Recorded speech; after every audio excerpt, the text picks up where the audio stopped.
Évidemment, c'est toujours, et on le dit à chaque fois qu'on se voit, mais à chaque fois, c'est pas forcément toujours les mêmes personnes, donc c'est bien de se le redire,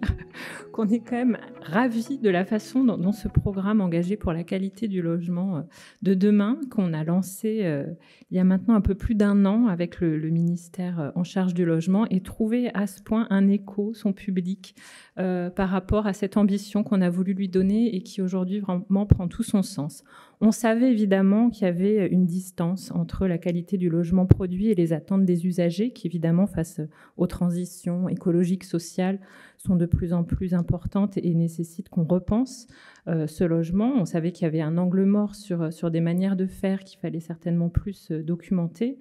Mais évidemment, on n'était pas conscient qu'on aurait à ce point autant d'intelligence, autant de propositions, de diversité dans les projets, dans les collectivités, dans les architectes, dans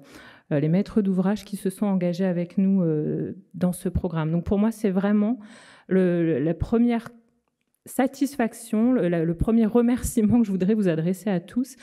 c'est de vous être engagés avec nous dans ce programme, parce que c'est vraiment ce qui fera sa richesse. Alors, je sais qu'on a la chance d'avoir eu la bonne idée, sans l'avoir eu, de faire cette journée pendant le Salon des maires. Donc, il y a des maires qui ont pu être là aujourd'hui. Je trouve que voilà, d'avoir des maires, d'avoir des maîtres d'ouvrage, d'avoir des architectes, qu'on ne soit pas que entre architectes à se parler d'architecture, pour moi, c'est déjà une grande satisfaction, un grand succès de ce programme. Et quand on voit la qualité des échanges et des sujets qui ont été portés dans cette journée, on voit qu'on est, comme on se le disait avec Stéphanie, dans le vrai, et ça rassure sur le fait qu'on soit tous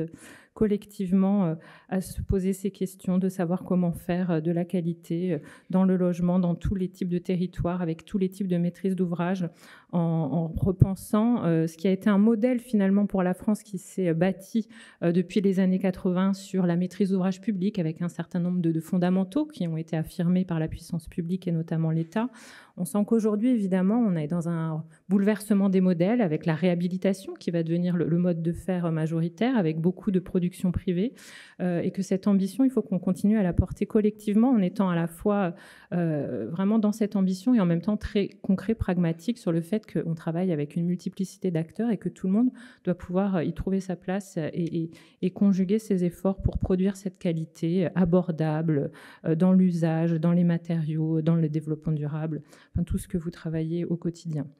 Donc nous, évidemment, en tant que ministère, notre rôle, c'est d'accompagner avec notre GIP EPO, qui est notre outil commun qui porte ce programme, c'est d'accompagner avec un certain nombre d'appels à des missions par nos organismes. Donc on a mobilisé notamment la mission interministérielle pour la qualité des constructions publiques, que je remercie, pour accompagner ce programme, mais également Ingrid Napi, qui est économiste de l'immobilier, pour aider justement à documenter cette analyse de la façon de faire les projets, des jeux d'acteurs, de la chaîne de valeur, de la façon dont les missions des architectes aussi, de plus en plus en conseil en amont, peuvent être prises en compte, peuvent être valorisées, peuvent être mieux comprises par les collectivités.